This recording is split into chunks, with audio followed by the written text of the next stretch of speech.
Hi there YouTube fans. It wasn't long ago when I was browsing through YouTube and I stumbled across this video interestingly titled Adam Deen, Evolution and Censorship by SkyDivePhil. Now, in short, this video was attempting to attack Muslim apologetic speaker Adam Deen. Phil Harper's video argued that Adam Deen had been dishonest, so after watching Phil for over 10 minutes I decided to actually go onto the blog and read Adam's article for myself. However, from having done so, I was absolutely surprised as it did not at all reflect what I saw in Phil's video. You see, Adam Deen is not denying the theory of evolution. No, rather what his article is saying is that if one wanted to doubt an absolute theory of evolution, that the doubts can be warranted, as in there is enough to doubt. Secondly, if a Muslim is arguing the absolute theory of evolution, including that man evolved from ape ancestry, it's not enough just to dismiss the verses pertaining to creation, which was the case with the original author that Adam Deen was responding to. No, one has to give some sort of explanation for the verse. No, Adam is not saying that it's impossible, but rather one has to take that into account. And for your information, this clarification was available well before Phil Harper's video was even published. If one bothered to actually look at his comment section below his article, one would understand what Adam is actually arguing for. It's clear Adam Deen doesn't have a definitive position on the theory of evolution. And to claim that Adam Deen is necessarily a creationist is an attempt to impose a convenient label to poison the well. So Phil's video completely misrepresents Adam Deen's article. Well, let's have a look at Phil's allegations. But before we actually look at what he says against Adam, let's look at Phil's desperate claim of censorship.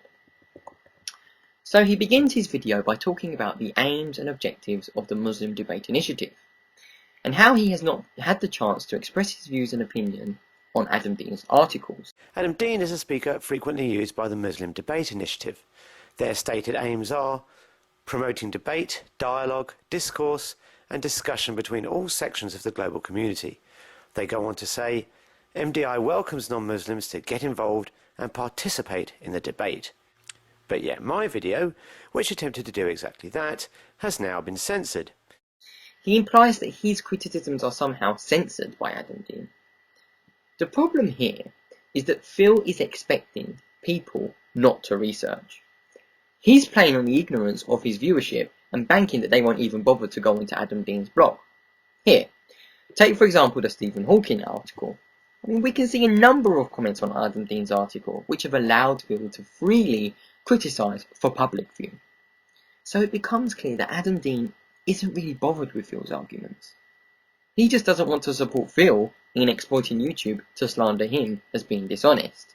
And I'm sure that anyone in Adam Deen's position will do the same, whether they are atheist, Muslim, Christian or whatever. Moreover, I was actually intrigued to find on YouTube that MDI, the Muslim Debate Initiative, actually set up a debate with Phil Harper. So much for censorship, Phil. I mean, does this sound like a man that has not been allowed to express his views and opinions?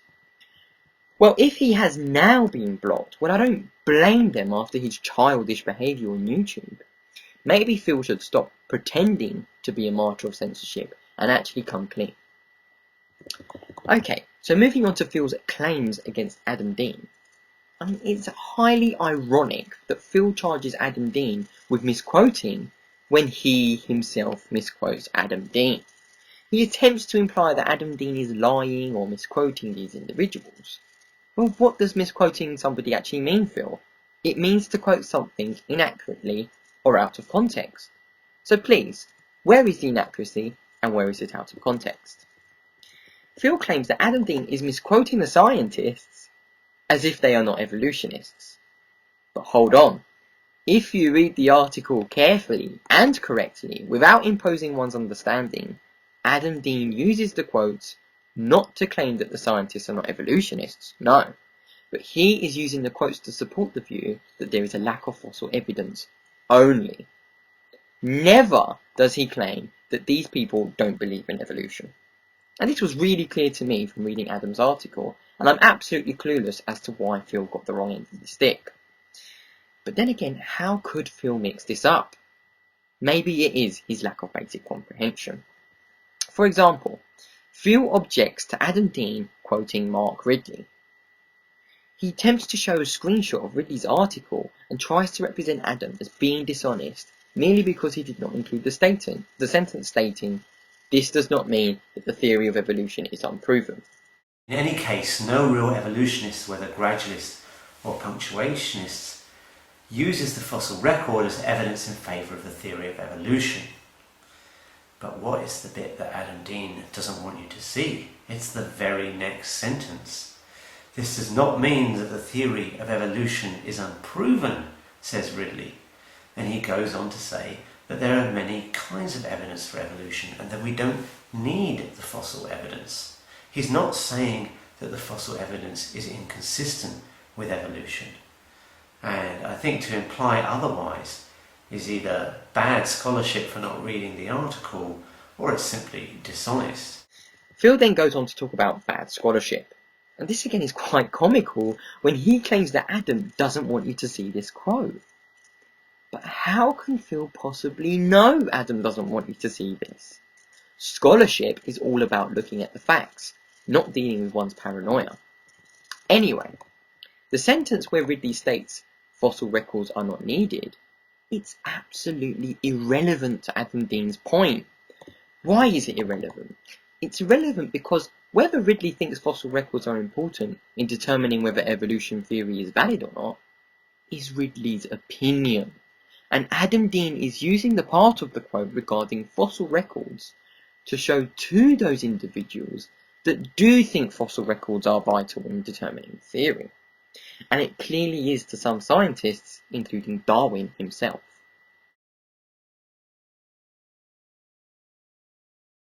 Also, it's very apparent from reading the article, nowhere does Adam Deen claim that Ridley is not an evolutionist or that Ridley views the fossil records as important. So where is the misquote? And where is the dishonesty? Well, now that we have put Adam Deen's use of Ridley's quote in proper context, the comment, "But what is the bit that Adam Deen doesn't want you to see?" just looks like a blatant case of paranoia. I mean, good scholarship is about dealing with facts, not presupposing one's conclusions, Phil. Furthermore, the claim that Adam is quoting scientists to prove that they are against evolution becomes even more absurd. Why? But when you read the article, it is clear that Adam Deen implicitly implies Stephen Jay Gould is an evolutionist. How can one then deduce that Adam is misquoting Stephen Jay Gould as being against evolution when he is trying to show an internal dispute within evolution itself? Because in order to have an internal dispute, it presupposes that Stephen Jay Gould believes in evolution to begin with. I guess Phil missed this slight minor detail too. Adam Deen has even made the effort to clarify his use of the quotes, and yet Phil unashamedly still has his video up. In fact, the very same quotes are used in John Lennox's book, God's Undertaker, Has Science Buried God?, to show that there is a lack of fossil evidence. Now, John Lennox is actually a professor of mathematics at the University of Oxford. I dare Phil to accuse the eminent professor of not doing his homework, or with the more serious claim of being dishonest. Look, Phil, it is one thing to say Adam is incorrect, mistaken, or even deluded, but to claim that he is dishonest without evidence is in fact dishonest in itself. Ladies and gentlemen, making allegations that Adam pretends, which equates to saying that Adam fabricates data, it's blatant slander. However, unfortunately for Phil, his idiocy doesn't end there. And the most absurd thing about this whole facade of Phil's is that he himself is a victim of his own criticism. Yes, ladies and gentlemen, even if Adam was guilty of Phil's baseless claims of misquoting, Phil too would also be guilty. Why? Well, let's have a look at one of Phil's earlier videos titled, Before the Big Bang, a Response to Some Theists. In order to attempt to attack a theist, he quotes John D. Barrows. Cosmologist John Barrow backs this view up, but as we'll see here, It doesn't. Read this and you'll see the exact opposite is what John Barrow is saying. But we shouldn't just do what the theists do and resort to an argument from authority. Instead, let's see what the error is. But what Phil doesn't want you to know is that Barrows is actually a Christian. He wants you to think this is another atheist scientist arguing against God creating the universe. Naughty, naughty Phil. It's either bad scholarship for not reading the article, or it's simply dishonest. So then I think that this sums up what Phil's all about.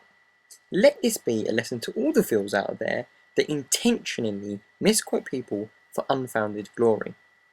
So Phil, what this looks like is your sad attempt to get publicity with your cheap attempt of an expose on Adam Deen's honesty.